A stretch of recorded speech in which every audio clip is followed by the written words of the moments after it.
Hello. Hello, everybody, to today's discussion on the role of intellectuals in Belarus. My name is Gabriele Freitag from the German Association for East European Studies. And let me start with some technical information in the beginning. This discussion will be held in Belarusian and in English, and we have simultaneous interpretation thanks to Alena and Veronika Mazukiewicz, so thanks to both of them. And languages can be selected using the globe icon on the bottom bar of the screen, and you will find further information and further instructions in the chat. So please check the chat in case you need further information. And a very important note, this event will be recorded and published on our YouTube channel. So please make sure not to forget. This discussion is organized by the so-called Forum for Historical Research on Belarus. The forum is run by the German Association for East European Studies, the DGO, and it is financed by the German Academic Exchange Service, the DAAD. And let me briefly introduce the forum to those of you who participate in our events today for the first time. The Forum for Historical Belarus Research is a platform for exchange on Belarusian history in its transnational context. And our partners are historians from Belarus, who had to leave the country due to political repression and who are now living in Germany and Poland and Lithuania and other countries. We also reach out to critically minded historians who are still living in Belarus. And of course, among participants of our forum are also historians from Germany and other countries inside and outside of Europe whose research focuses on the history of Belarus. And the forum offers both. It offers spaces for a protected exchange and opportunities for public online discussions and conferences, public online discussions like the one that we are having today. And also very important, our forum also offers short-term scholarships to young researchers. So please make sure to check our website in case you're interested in our fellowship program. Alicia Bilanovic-Petz coordinates the activities of the forum together with Elisabetta Wunderbald. So thanks to both of them also for organizing today's event. And our topic today is the role of intellectuals in the processes of society transformation in Belarus. Belarus has received a lot of public attention during and after the mass protests in 2020. And these protests were not only a spontaneous reaction to the falsification of the results of presidential elections in 2020. We assume that these protests were also the outcome of processes that started in the late 1980s and early 1990s. And this is where we want to discuss the role of the traditional intellectual circles, the so-called intelligentsia, in the crisis of authoritarian legitimacy. And let me add, we may also ask about the intelligentsia's role in establishing the authoritarian regime. As historians, we know that it is not possible to predict historical events. And I think the mutiny of the Wagner mercenaries that we have witnessed this weekend in Russia is a good example for this. And also maybe the glamorous role of Alexander Lukashenko in negotiations for the mercenaries' withdrawal. All the more important it is to look at the social strata that form the Belarusian society today, and our discussion will contribute to this analysis. And I'm very, very grateful to Anton Liavitski for moderating the discussion. Anton Liavitski is a fellow at the Institute for Advanced Study at the Central European University in Budapest. He studied history and political science in Minsk and Leipzig and received his doctoral degree from Munich University in 2022. Anton is a historian with a main research interest in the history of political thought in Eastern Europe and post-socialist transitions.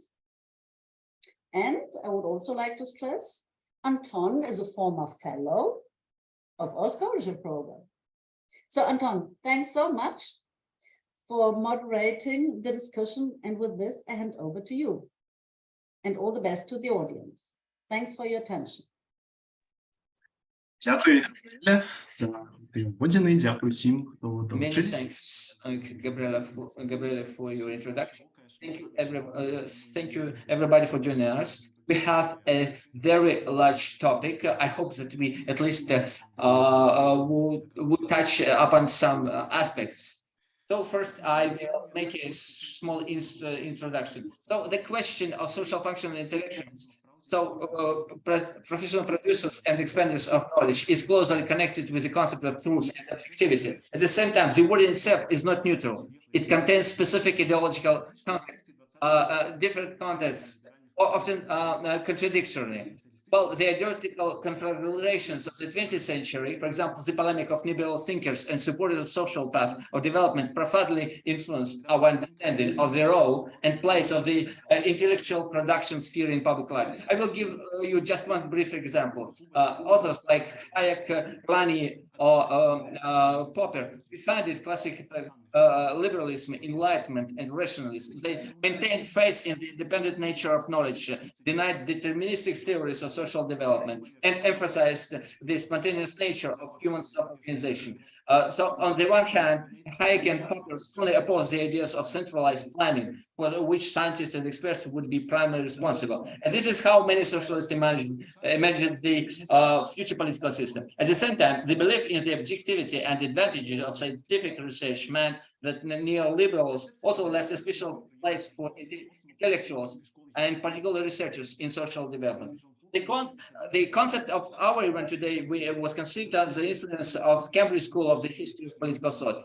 Quentin Skinner and John Pollock and their followers believed that the task of historian of ideas was to show historical alternatives to the moral and political values and concepts that exist today.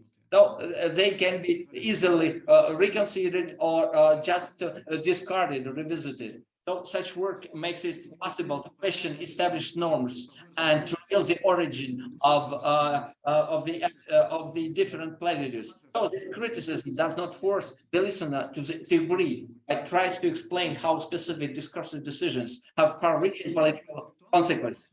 So our discussion is not about the intellectuals and changes in general.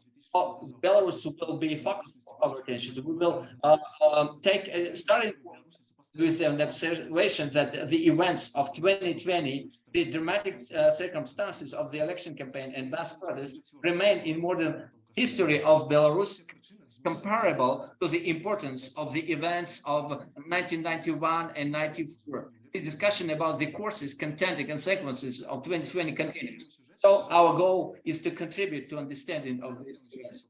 So among the central topics and narratives that researchers and publicists work in Eastern region is the question of the possibilities and limits of action influence of intellectuals on the development of society. So classical examples of such discussions are the collections Vekhi, milestones dedicated to the analysis of the Russian Revolution. So the main line of this discussion was the idea of a split between the people and the intellectuals. In Belarus, after 1991, observers traditionally identifies the intellectual class with democratic movement. The defeat of Democrats, the failure of democratic candidates were often described and explained as the alienation of the intelligentsia from the ordinary people. So the question asked by the journalist Andrei 2004, why they vote for Lukashenko was an expression of this particular concern of the intellectuals. Today, we'll try, keeping in mind the ideological conventions and observing the proper critical distance, to find answers to the questions about boundaries. So, does it make sense to talk about intellectuals and intelligentsia today? So, to what kind what can we expect? So, in order to find out what ideas the Belarusian intellectuals were developing and discussing, in what conditions they worked, and what contributions they made to the processes of post-Soviet transformation, we have gathered here a very diverse group of experts. So, I would also like to remind our audience that you can ask questions in the Q&A option. So, please write them there. Let's start today with Simon Lewis. Simon Lewis is an associate professor of Eastern and Central European history at the University of Bremen. He received his PhD from Cambridge in 2014 and worked at the universities, at different universities. So his research interests cover memory studies, postcolonialism, protest cultures, and comparative literary studies with an emphasis on Belarus, Poland, Russia, and Ukraine. Among his numerous publications, I would like to mention the monograph, Belarus Alternative Visions, National Memory and Cosmopolitanism, published by Routledge in 2019. Simon, the floor is yours. Thank you very much, Anton.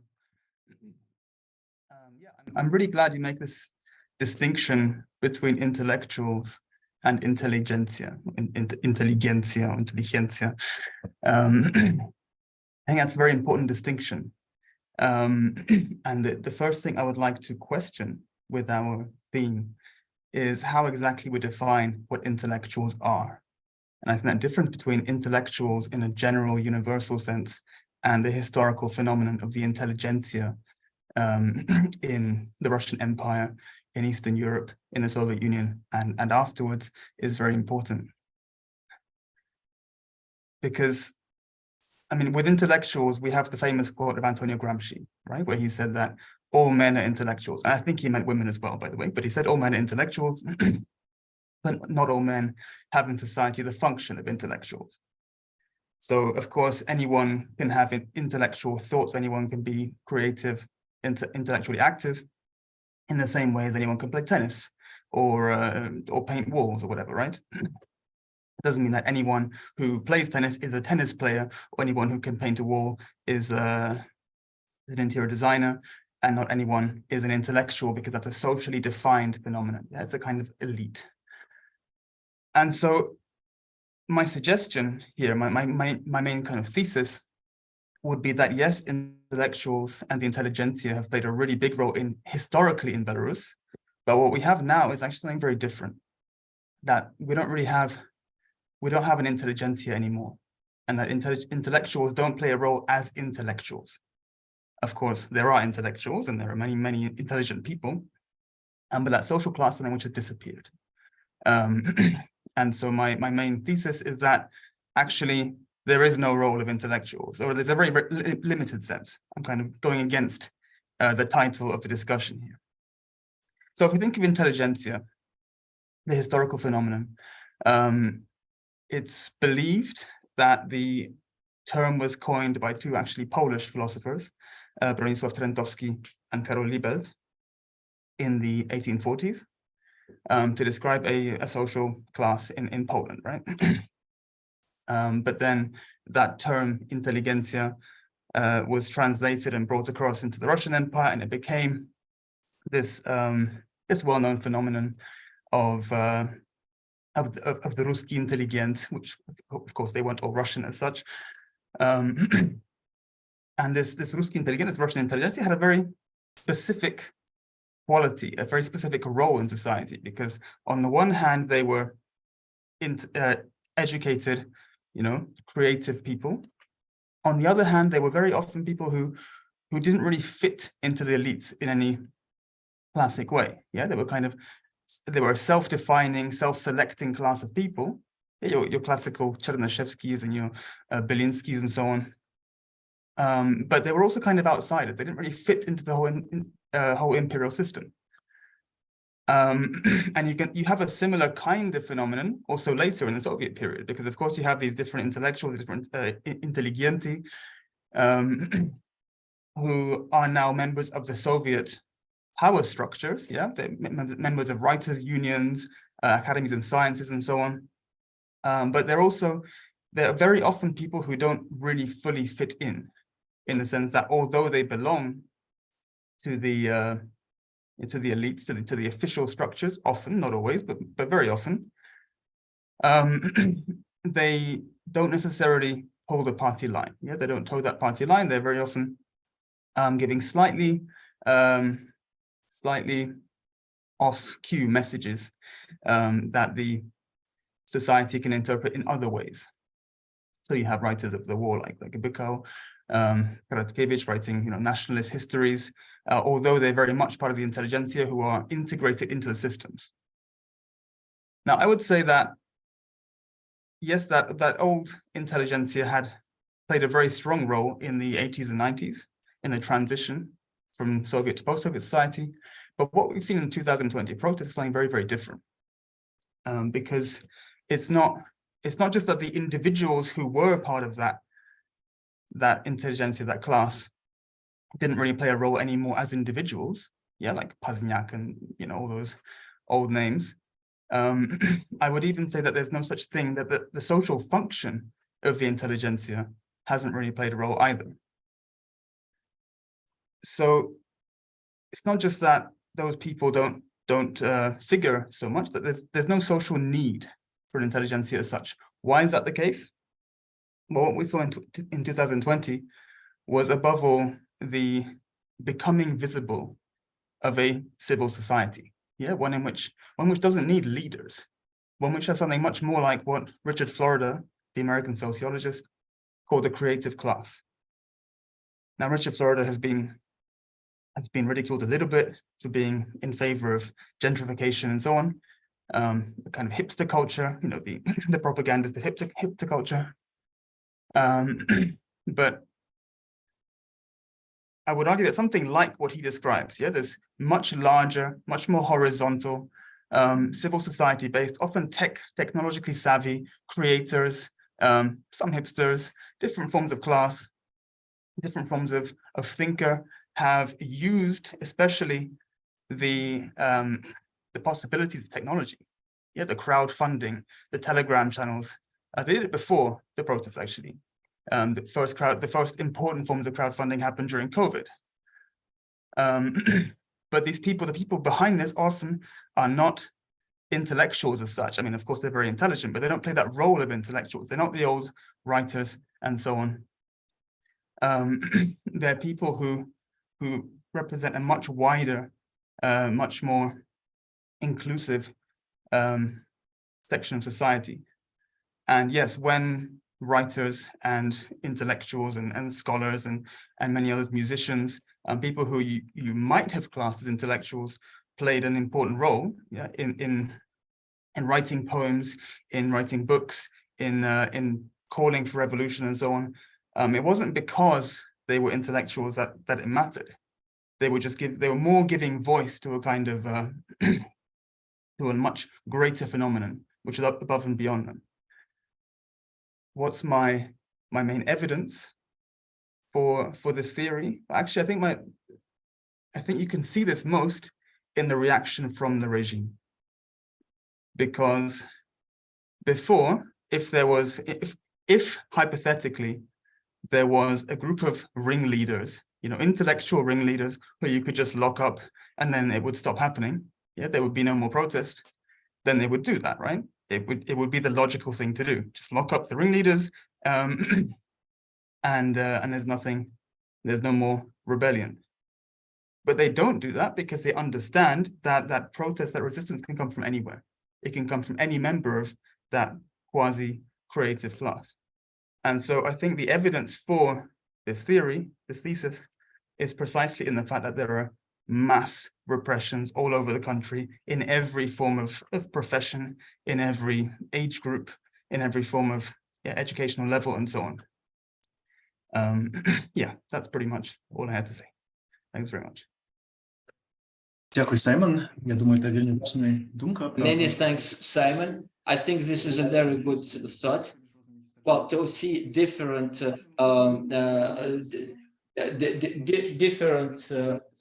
ideas in the world and distinguish different categories. Now, Andrei Vazyanau will be speaking.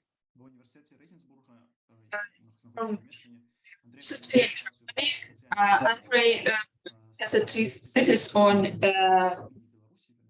He made his field studies in Romania, in Ukraine, in Belarus, and he is studying now mobility and mass repressions using the example of Belarus. Please, Andrei. Thank you for introduction. I hope you can hear me well. So, part of what Simon said before me, I can say the same, in fact. It's good that we have similar ideas. Before I start, I would like to say that discussion about the roles and inputs as for today, for me, is not a discussion about responsibility, but discussion about how we can cooperate in the future. This is my introductory commentary. As well as Simon, I noticed the problem and this implicit division between the traditional values of intelligentsia on the one hand and the labor movement or the new middle class on the other.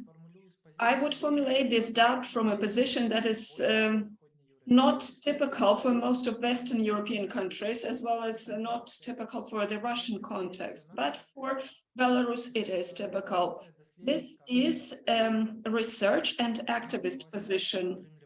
I got an education in Russia and in Germany, and in the first case, in the most liberal university of the country, the European University in St. Petersburg, as a whole, sought to distance itself from the civil society. They said that activism lowers the bar of scientific ambitions. In the second case, in case of Germany, activism was not depreciated, but it seemed that it was case of foreign students who came to let the West, to tell the West something about their country. At the same time, as a master's student in cultural anthropology and a doctoral student in social anthropology, I almost all the time simultaneously volunteers or worked part-time in non-governmental organizations, as well as grassroots initiatives. And this has not changed until today. In 2018, when I moved from Germany to Belarus, I started working in the EHU. The relationship between my academic institution and my work in NGOs changed. It's not a secret, the EHU declares its role to be the return of knowledge to Belarus. And by 2020, most graduates returned from Lithuania to Belarus to work in a variety of fields, including in the creative cluster, of the new middle class, in the field of culture and art, in media production, in female initiatives, in non-formal education, in consulting of decision makers. So the question is, are these people intellectuals? And do they think of a dichotomous division between the intelligentsia and everyone else?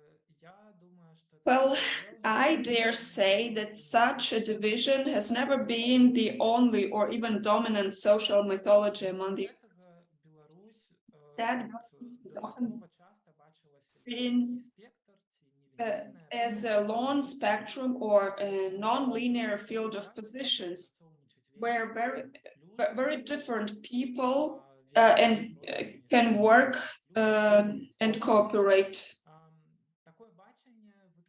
Such a vision has caused criticism of the insufficient Belarusianness of the institution, but probably it also more representatively reflected the public demand until 2020.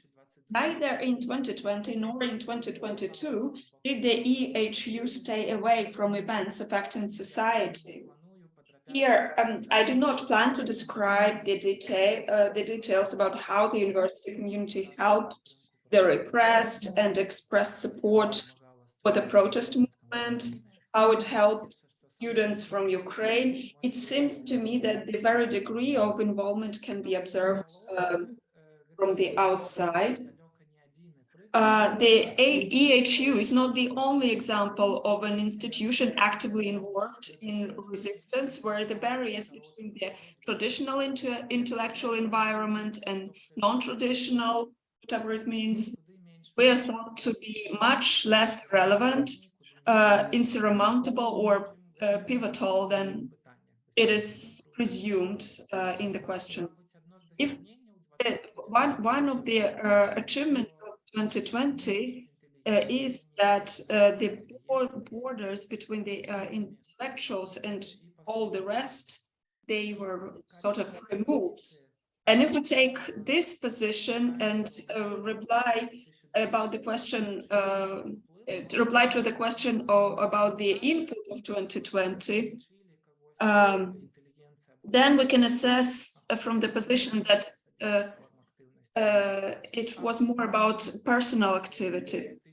I think that in 2020s, the information field, the political landscape, and the public culture of Belarus are changed both by people who can definitely be classified as traditional intelligentsia, as much as people can be called intelligentsia with reservations or in certain contexts. So the number of those of the second group is much larger, and the first and the second group often work together. In 2023, there are other social divisions, and not all of them have the line inside the Belarusian society. It can be more difficult to negotiate with the representatives of a similarly close social circle, but in a different country. Sometimes it is even more difficult than talking with the opponents on the Belarusian field. This applies to intelligentsia as well. And particularly striking example is how left-wing critics from the Russian Federation and the West in unison branded the Belarusian protest as nationalist and non-liberal. And they did it precisely at a time when the most diverse forces inside Belarus stood in solidarity against police violence and lawlessness. Since the beginning of the full-scale Russian invasion against Ukraine, again, we see how both Western and Russian intelligentsia consistently ignore the specifics of the Belarusian context, trying to interpret it as if it was identical to the Russian one. And this is when all the polls available to us show that despite all the lines of division in the Belarusian society, it does not want either the loss of sovereignty or Belarus' participation in the war. And this is a reminder why colonialism and imperialism against Eastern European countries from outside the region is not less serious challenge than the internal disagreements.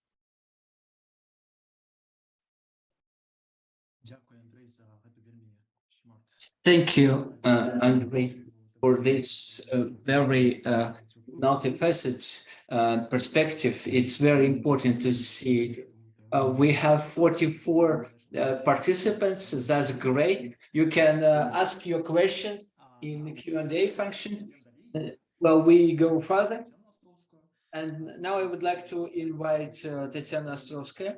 She is a researcher at the Herder Institute for Historical Studies of Central and Eastern Europe, and also a lecturer in digital history at the University of Gießen. She received the PhD from the University of Greifswald in 2018. Her research interests include intellectual history of Eastern Europe, history of Soviet Jewry, memory studies, and digital history. Among her publications, one should especially mention the a book on cultural descent in Belarus, and there is also a Belarusian interpretation of it. Good afternoon, everybody. Thanks, Anton, for your introduction. Many thanks to Gabriele, Alessa, Elizaveta for the organizing this discussion. This is a huge topic, and I hope that we would put some light on it. And I will start from where Andrei stopped. Many thanks to our speakers. So I think that what I will tell you will not cut what others mentioned. First, I would like first to talk about the successes and defeats of Belarusian intellectuals, talking about the years 2000, 1990s and 2000. And second, referring to this very topical discussion of about colonization and decolonization. Secondly, I would like to talk not only about transformation, but I think that we should talk about different transformation that occur in parallel and sometimes in spite of each other. And now more in details. First, about the successes and defeats of Belarusian intellectuals. Just today and tomorrow, I participated in one of many conferences that are currently taking place in Germany and are devoted to the topic of decolonization. Sorry, I have my 4-year-old son by my side. Please excuse me if there are some breaks.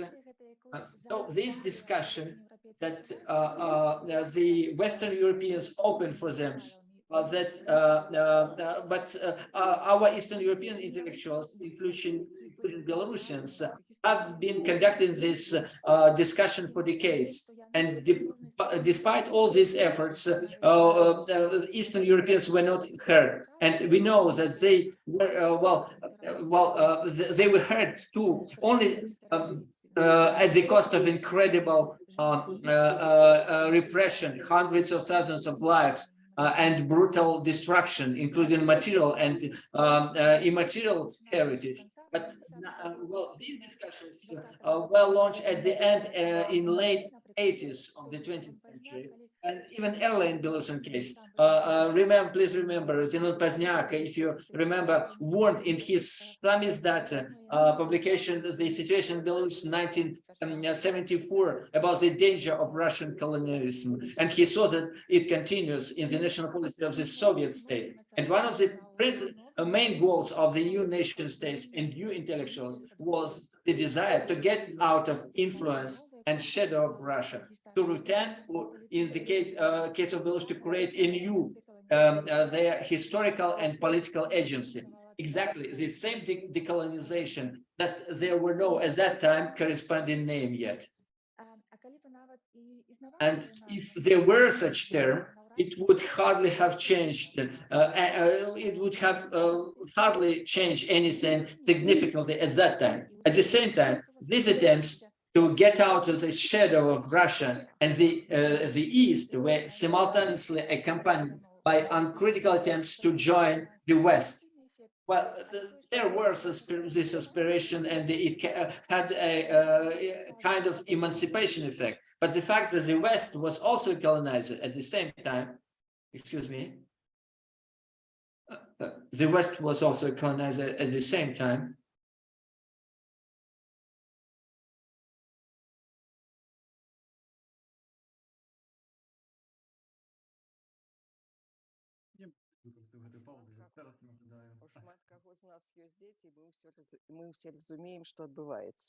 We all have, many of us have kids, and we understand what is happening. Well, so there is, once again, I would like to remind that there is an opportunity to ask questions in Q&A questions. Please forgive me. Sorry, this is part of my academic life as well. So the very fact that the West was also a colonizer at the same time somehow were out of attention of the intellectuals. In early 90s, there were no such serious broad discussion among Western intellectuals on the results, and no understanding on the effect of their colonialism and their its consequences. And such intellectual inertia and inattention came from even from the Enlightenment age time, but well, the fact that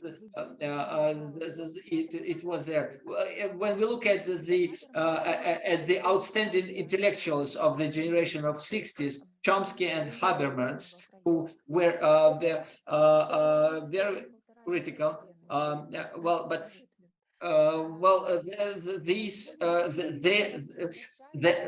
Their claims today will come natural to what they were doing before. So Western intellectuals, of course, they all pretended that nationalism is bad, and nationalism is all that all newly created nations and intellectuals eventually had, something that it was possible, something to cling to of the community, to oppose themselves to what they wanted to limit.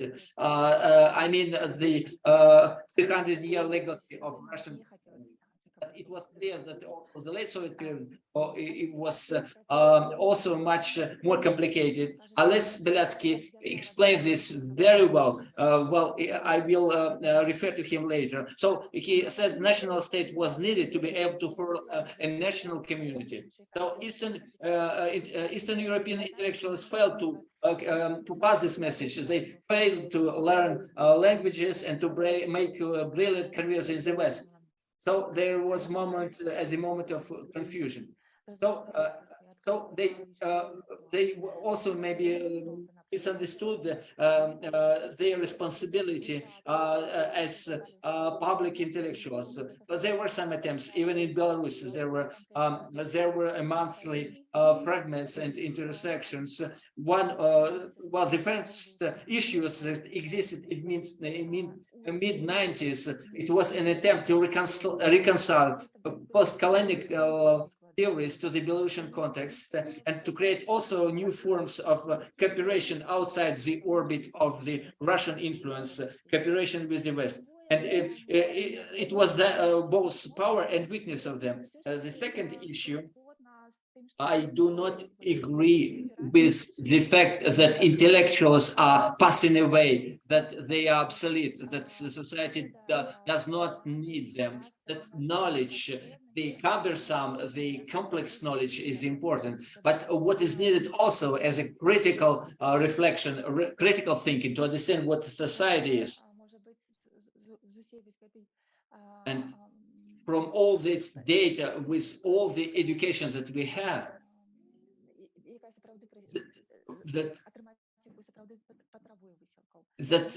education requires efforts, but also critical thinking requires efforts. I think it is important to have to change ways by means by which intellectuals can reach out the society. As for the transformation, I think that we should talk about several transformations. The post-Soviet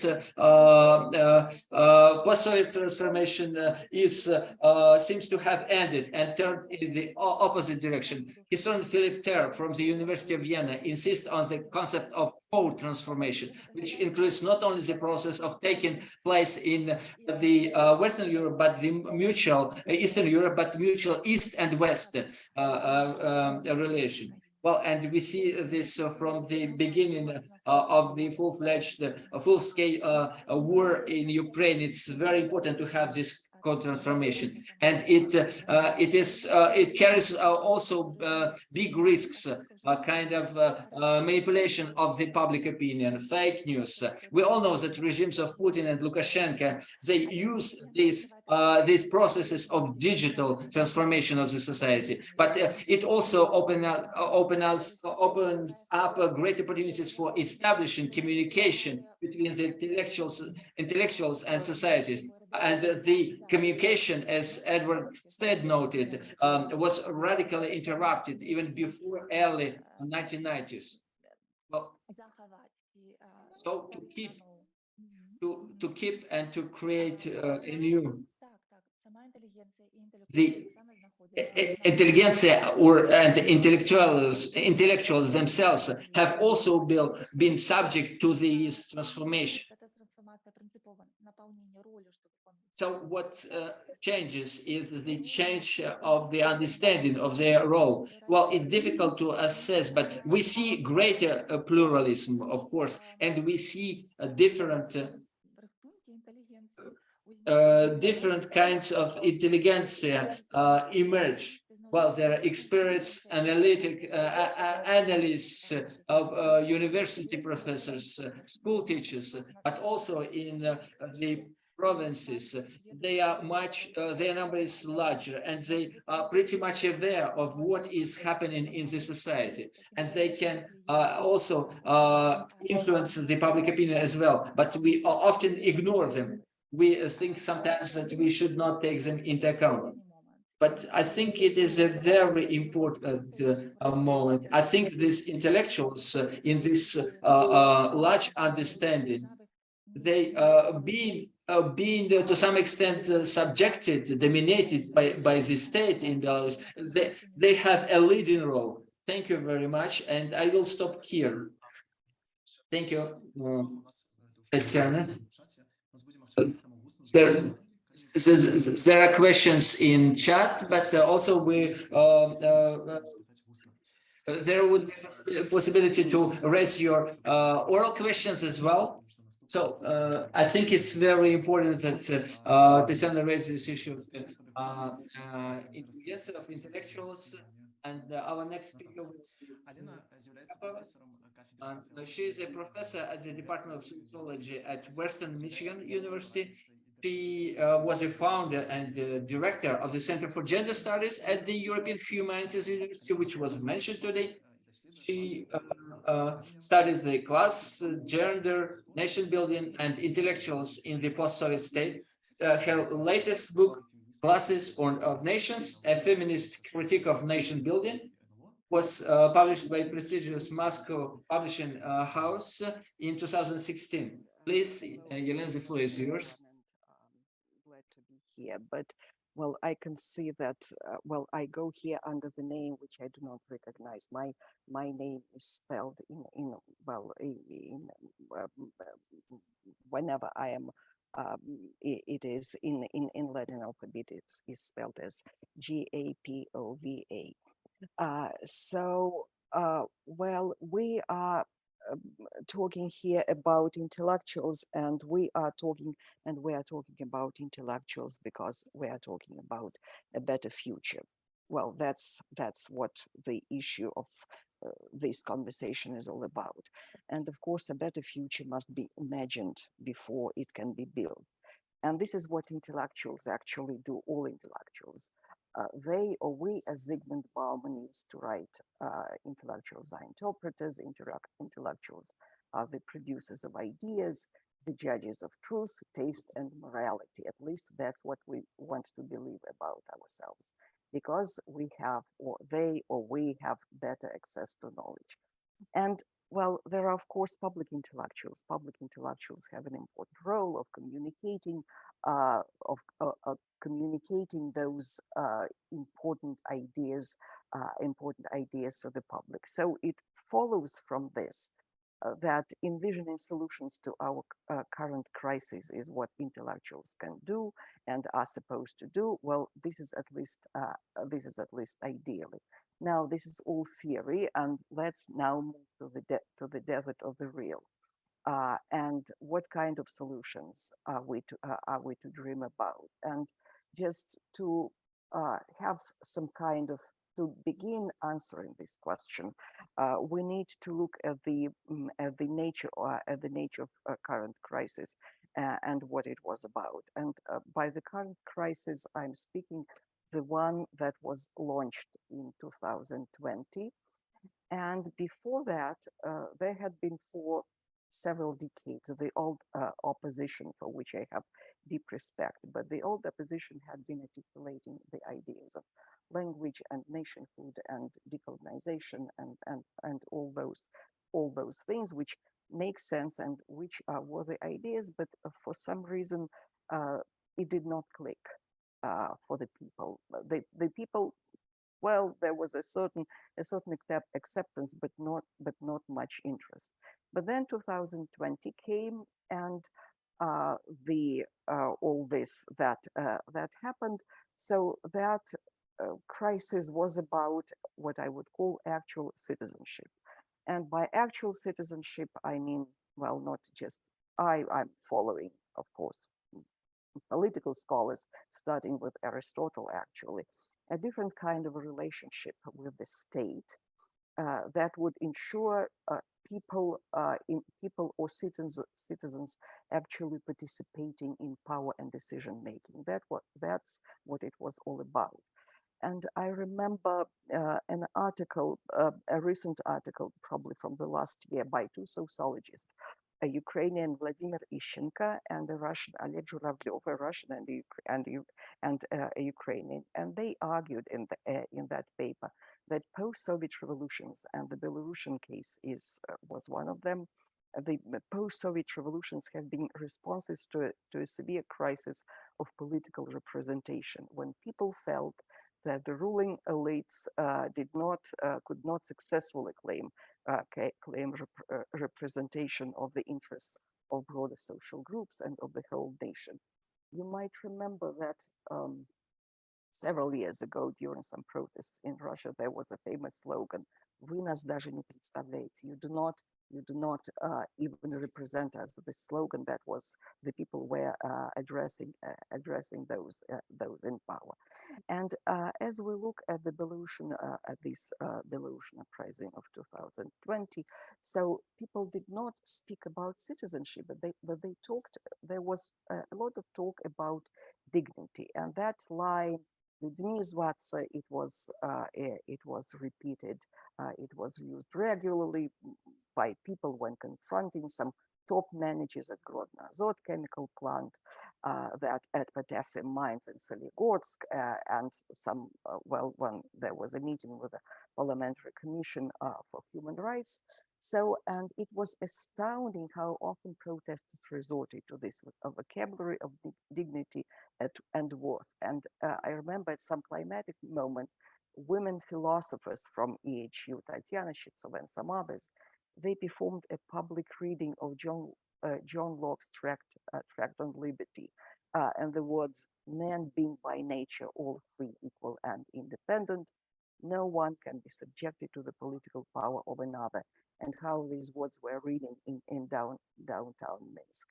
And I remember how in Grodno, a foreman speaking on behalf of his team explained to the city mayor, at this moment, we are not putting forward any demands of raising wages or providing us with adequate work gear, but rather we want to be treated with respect. So, of course, dignity and respect, this is a very tricky concept. It can stand for various things. And in the Belarusian case, dignity stood for agency, for being able to realize one's will as a way of reaching autonomy and being reconsidered as an agent, as an autonomous member of society by others. People in Belarus rose for actual citizenship, not for the national language, not for the human rights as articulated by the opposition. Very, very worthy things, of course. But people rose for something more general, for something more universal. People rose for being recognized as autonomous subjects. But the idea of citizenship, it belongs with the liberal tradition, and which this again is a very problematic category for this kind of citizenship, and autonomy is a very much a partner concept to class and to capitalism and to the rise of bourgeoisie and to neoliberalism. So this is a big thing. And for some reason, I can see that now when the protests of 2020 are over and we are in this situation when we're trying to figure out what is to be done next, I can see how again we are intellectuals, lots of intellectuals are discussing language and national culture and decolonization and all those things, while I think that the conversation about what needs to be done should be more about the common good, or how society is to be organized and how resources are to be distributed. So it seems that the ideas that intellectuals are missing, the intellectual conversation is missing now, is about social democracy and social justice and market socialism, and how welfare state should be organized.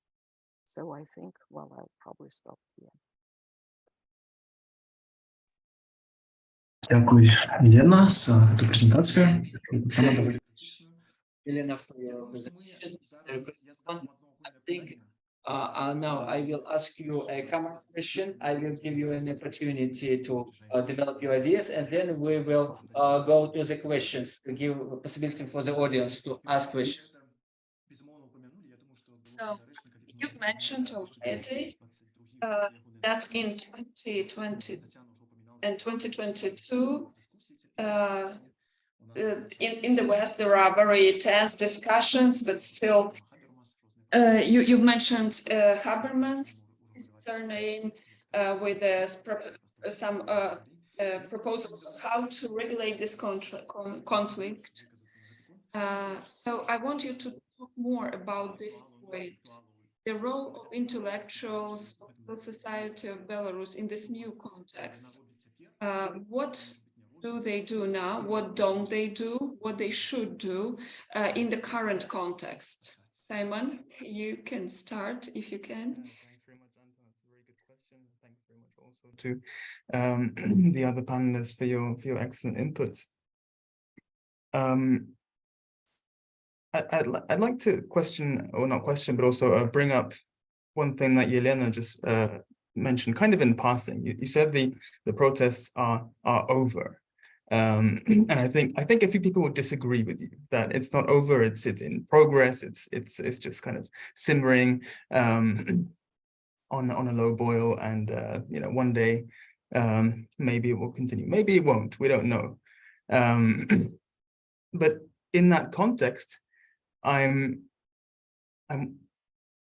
wondering, what is it that makes that kind of social upheaval happen? Yeah. So one thing is that, of course, you need some kind of ideas, whether that's social democracy or political representation, but you also need a moment, don't you? Because the moment happens because the regime announces elections, and so that gives an impetus, that gives a moment of concentration when this is the date in which it happens, and so people can mobilize around that particular date. But then when it all starts to, once it's maybe over, once it's been severely repressed, daily arrests continuing for 2 years now after the actual elections, not elections, whatever you want to call them. Yeah, you have this kind of daily grind of just bad news, and there's no magic formula that brings it all together and which can mobilize the people. And so back to your question, Anton, what role can intellectuals or civil society or anyone at all play, whether that's the office of Tikhanovskaya, or writers or filmmakers, to resist and oppose the war in this new context, as well as resist the regime? There are two questions, of course, which have to go together. And I would argue that they do play a role. They're playing a role every day, but it's not something that you can see because it doesn't boil together in that one single moment. And so, yeah, of course, my fellow panelists here are four of the finest Belarusian intellectuals, who are playing a role today, and also in terms of decolonizing, which Andrei and Tatsiana mentioned. There's so much going on also in Europe, in the West, all over the world, in terms of book presentations, radio programs, online discussions, of course, in which those questions are being raised. And there are also all kinds of civil society protests. Just 2 days ago, there was a protest on the market square here in Bremen, organized by fantastic people in the local diaspora. So there are these things happening, but they just don't become as visible because then it's not a huge news event, is it? So yeah, I think it's important to recognize all of those initiatives that are happening, but also, of course, we are waiting for that moment, for that critical time in which something might happen and the revolution might come back. Дякую, Simon. Thank you, Simon. Now, Andrei, can you take the floor? If we think about intellectuals and what intellectuals should do now, today, I would say there are two directions. One of them is linked with the activity of intellectuals in ensuring the cross-border connections. I mean, the cross-border connections with people who are inside Belarus. We should oppose this iron curtain and connect with people inside Belarus. In anthropology, they speak about ethnographic eclipse, when the access to a particular field is completely closed. If we take a look at Eritrea or North Korea, we can see that almost all studies about those countries are about diaspora and about refugees from those countries. There are no research about what is inside. And I think for now, it's still not the time for Belarus to be such an example. We should use our research instruments to look inside Belarus, to listen to those who are inside and to be their voices. If we are on the other side of the border, outside Belarus. So it is important not to let those borders become stone iron borders. In international cooperation, I think the issue of symmetry is important. We need to start research and labor associations and unions, teams where participants from Belarus can be equal, just the same as other partners. This situation should be symmetric.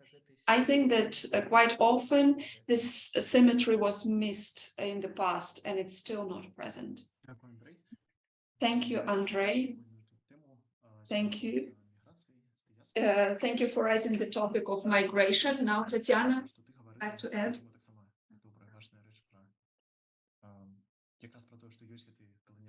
It's very important thinking about the fact that there are those colonial things that you mentioned in your report. I do agree with Andrei. We should not lose links, connections. We should not have this division to have Belarusian diaspora on one side and Belarus on the other side.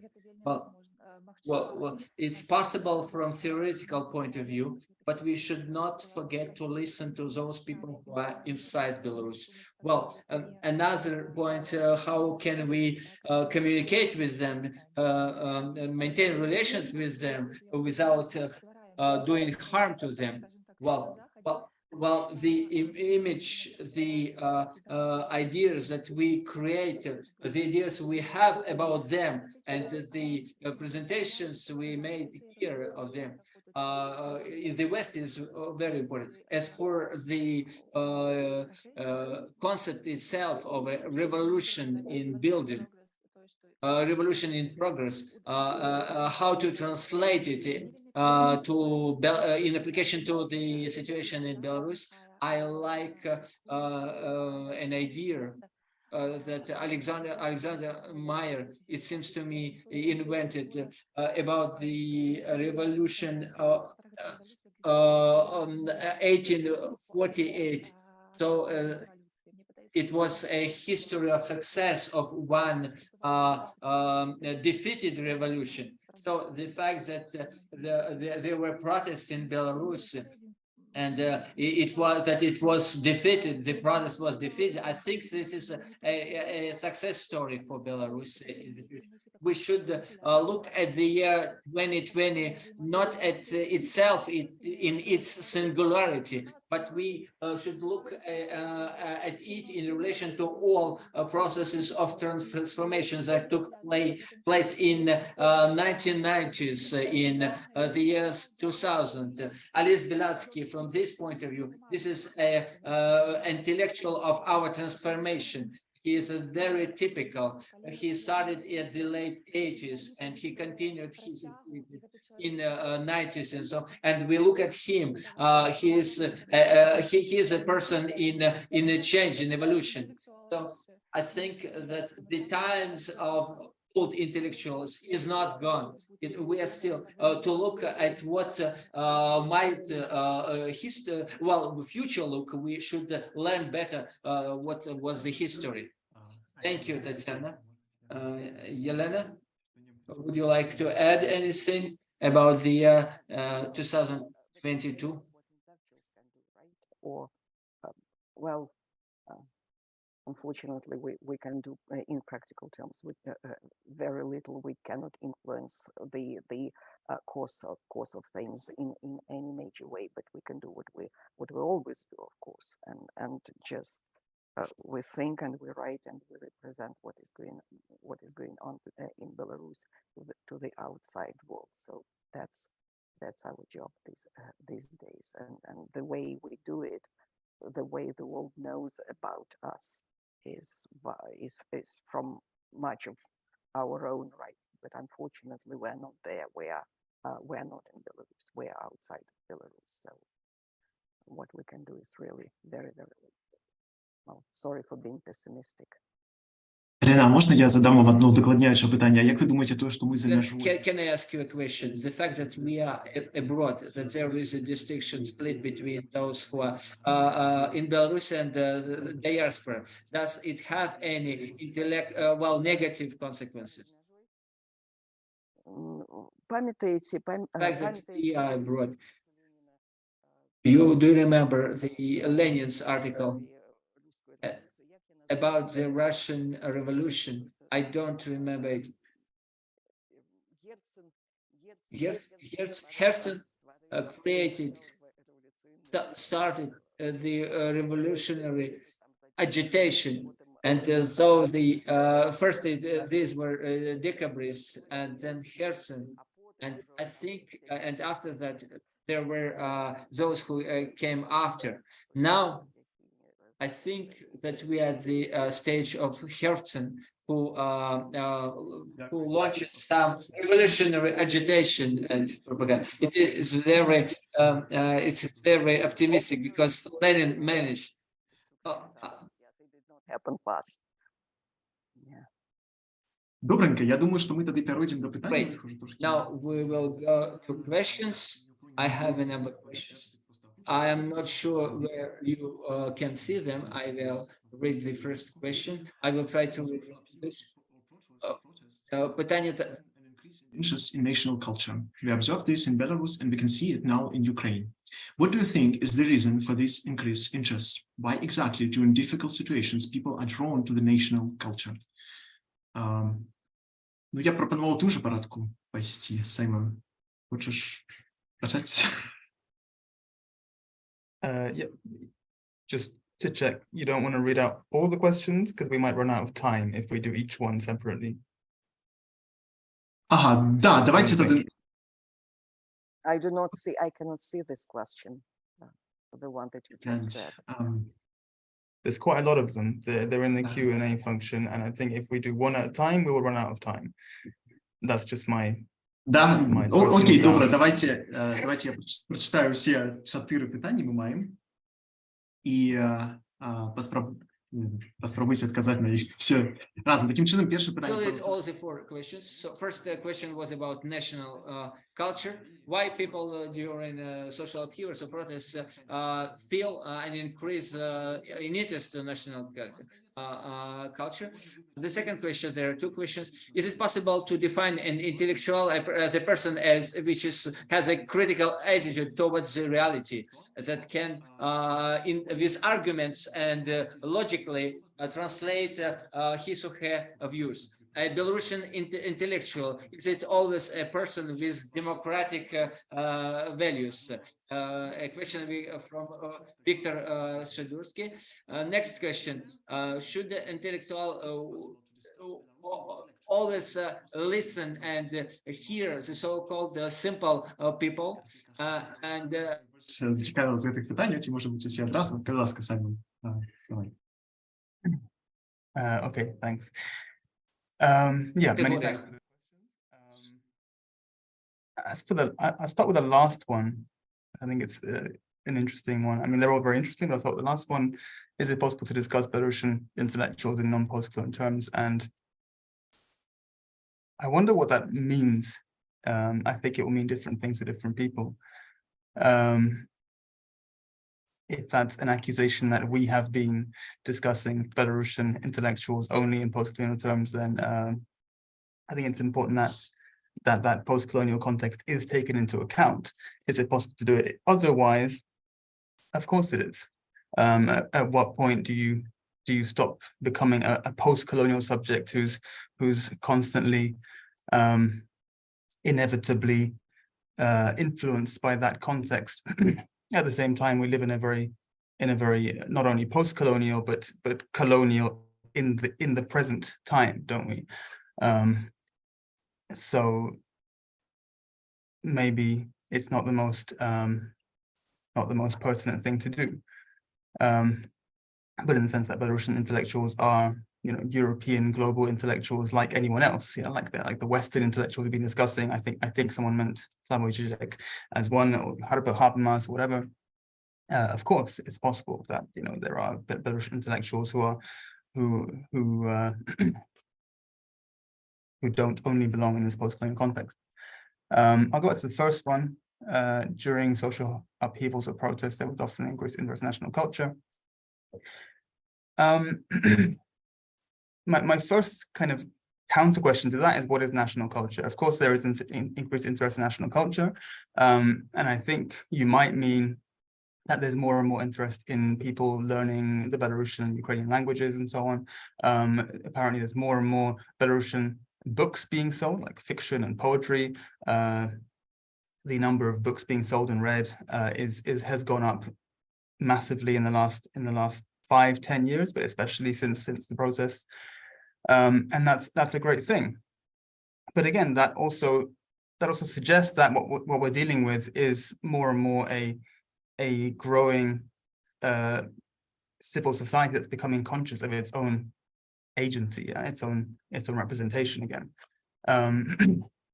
in which that national culture, which is not only, of course, Belarusian language. There's Russian language literature, there's Polish language literature, there's English language literature. There's more and more interest in Yiddish writers, more and more translations of people like Moshe Kubak. So it's also a very, it's more a civic nation which is coming out in that consumption of culture, isn't it? And also in the translation and publishing. And yeah, that I would say is precisely to do with what we're talking about, the growth of a civil society. I don't want to take all the time up, so maybe I'll let someone else answer the other ones as well. Thanks very much.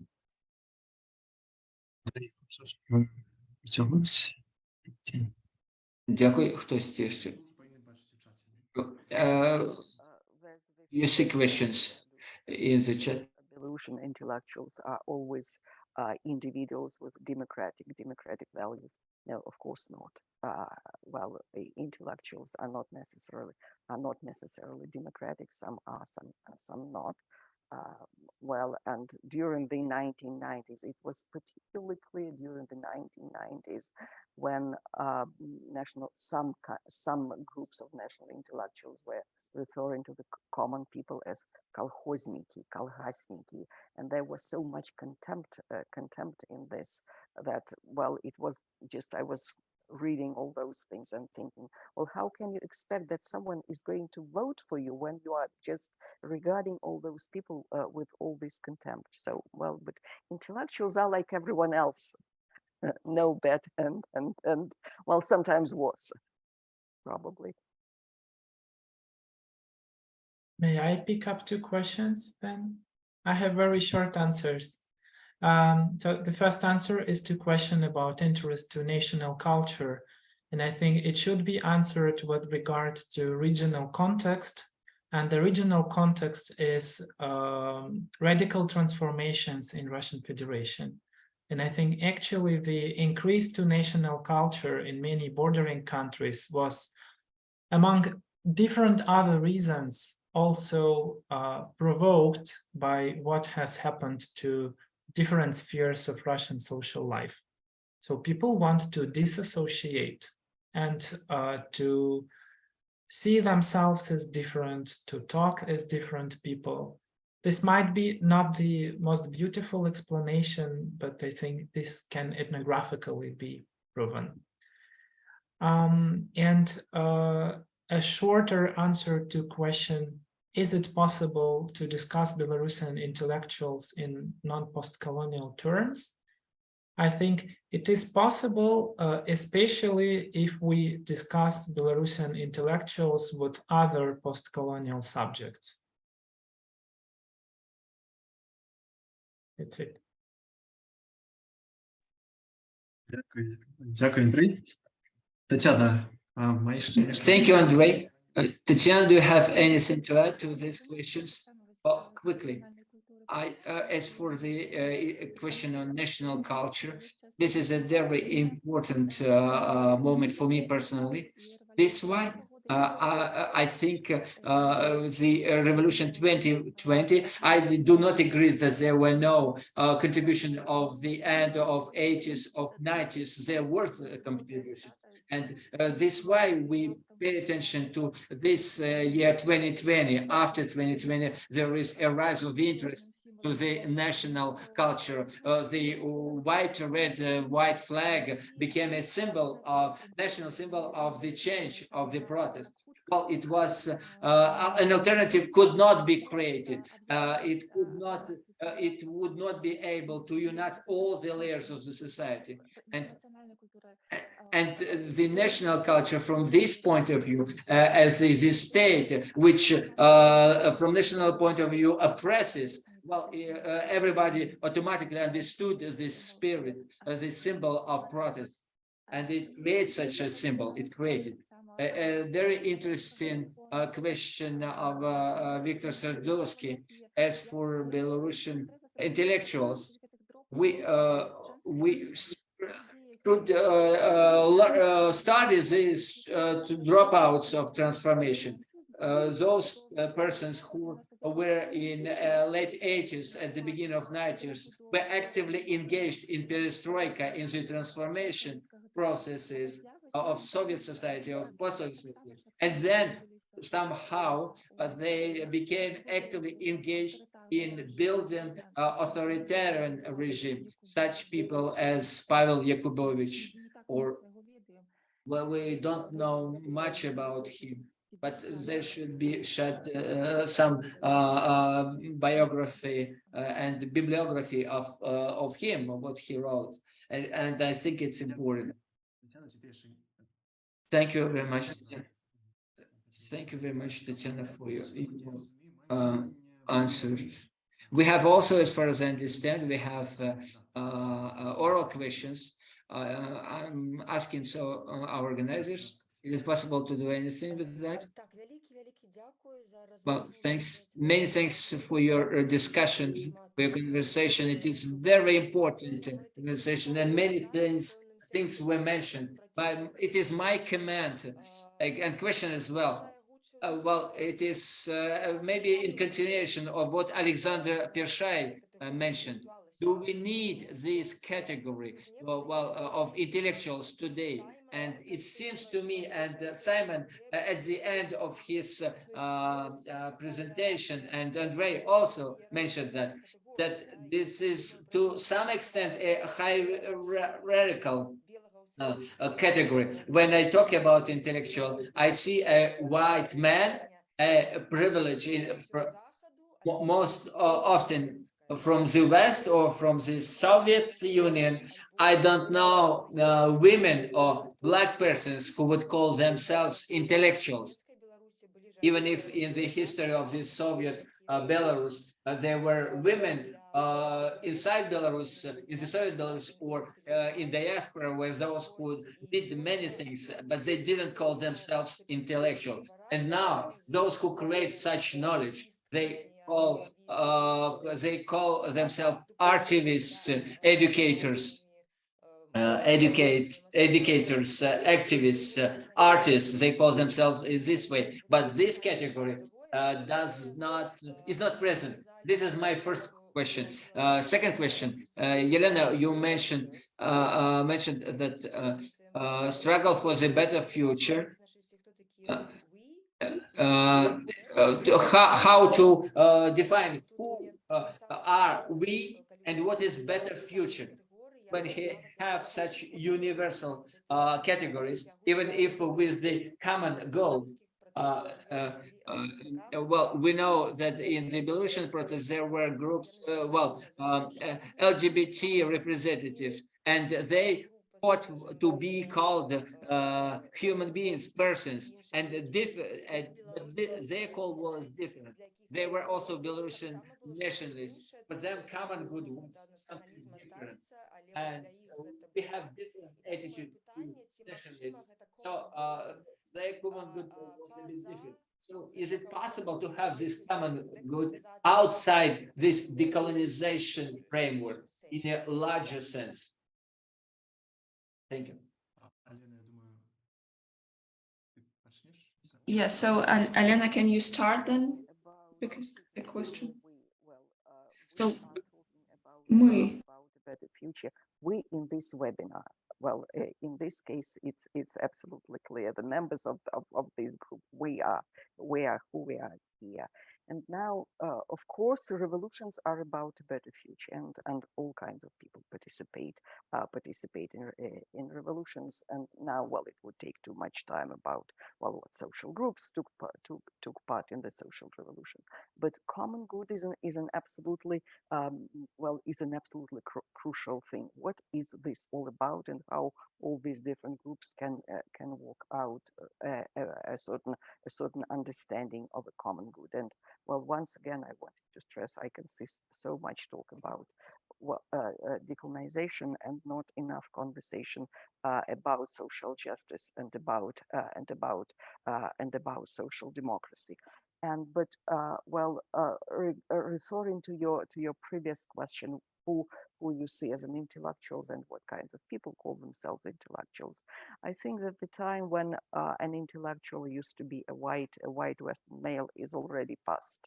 And of course, these current intellectuals, when we think about intellectuals, we think about Homi Bhabha and Edward Said and Gayatri Spivak and Nancy Fraser. So I think this figure of a white Western male is already gone. The field of intellectual discussion is saturated with other kinds of people.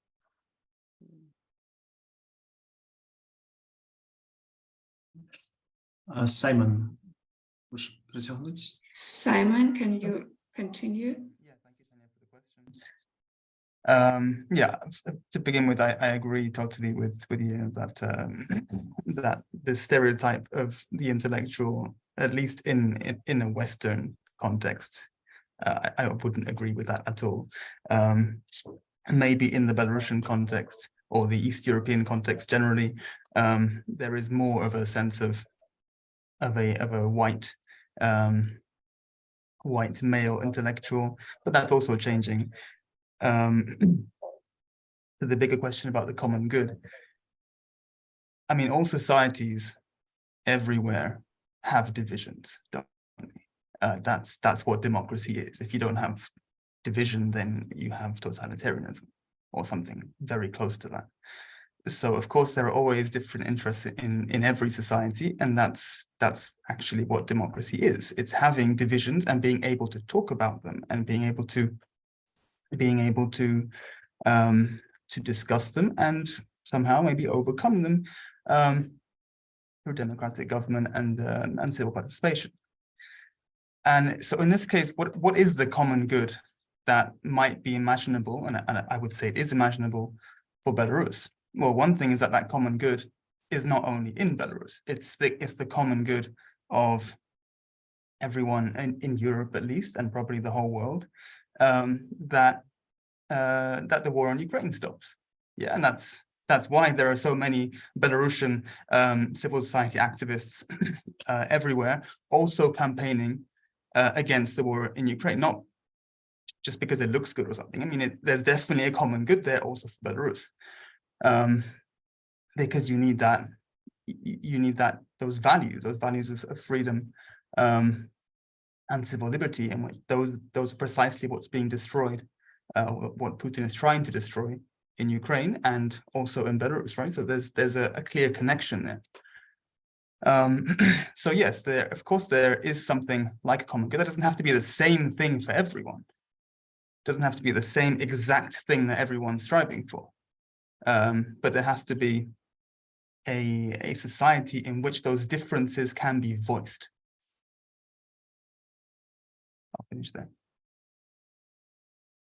Дякую, Simon. Andrei. Thank you, Simon. Now, Andrei, can you continue?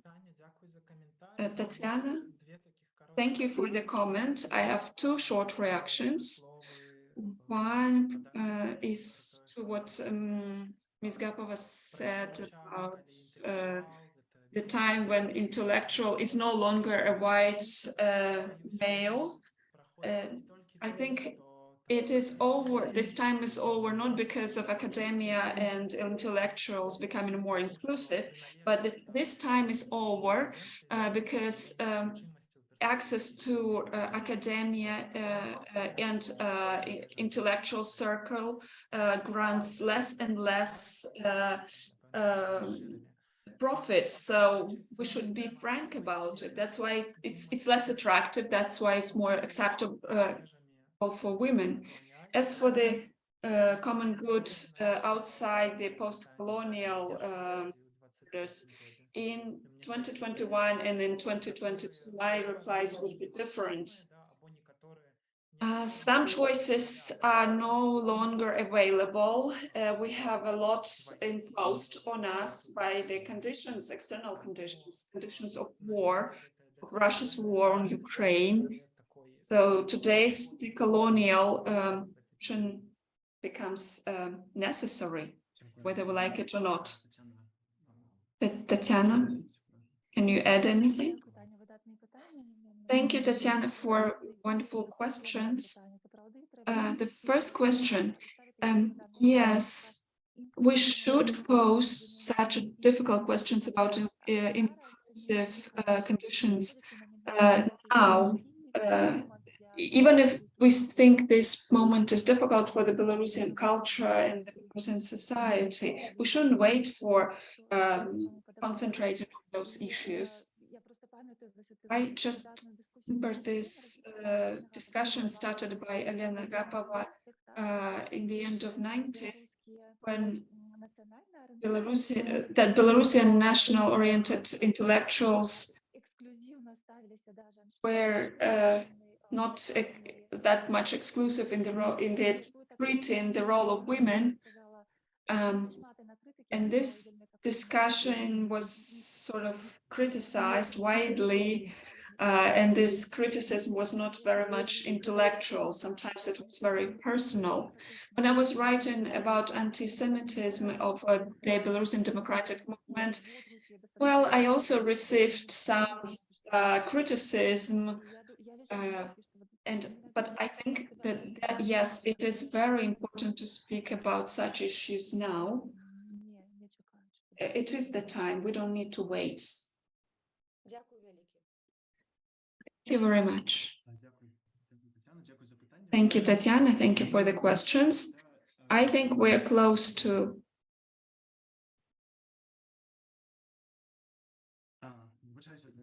I'm sorry. We're close to the final part of our today's event. We also have a comment. The person asks, he says that it's very important that Belarusians should show up in Germany at demonstrations, and asks if it's possible. Is it possible, Andrei? Do you want to add? Well, I think we should just send a link to Friedrich Ebel Stiftung research about Belarusian diaspora in Poland, Georgia, and Lithuania, because this research found out that Belarusian communities do participate in protests, in helping Ukrainians. And as for Germany, in Germany, for example, the migration policy regarding Belarusians is fundamentally different from the migration policy of Lithuania and Poland. And that's why there are many sad stories. This German policies does not actually motivate people. I don't know if those facts are connected, but you can see the contrast.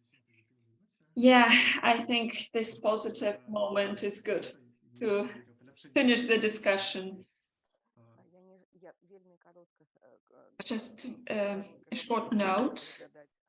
I would like to add about intellectuals from Russia and how they treated Belarusian protests.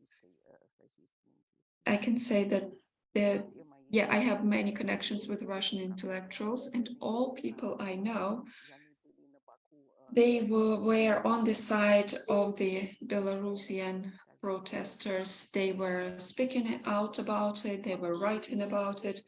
And now, after the start of the large-scale invasion, Russia's invasion, they just immigrated because they could not stay in the country that invaded other country, especially women intellectuals, women activists.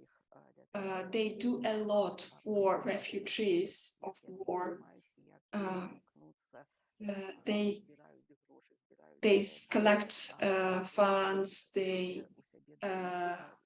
post them in their houses, they seek to help them to cross the state border, and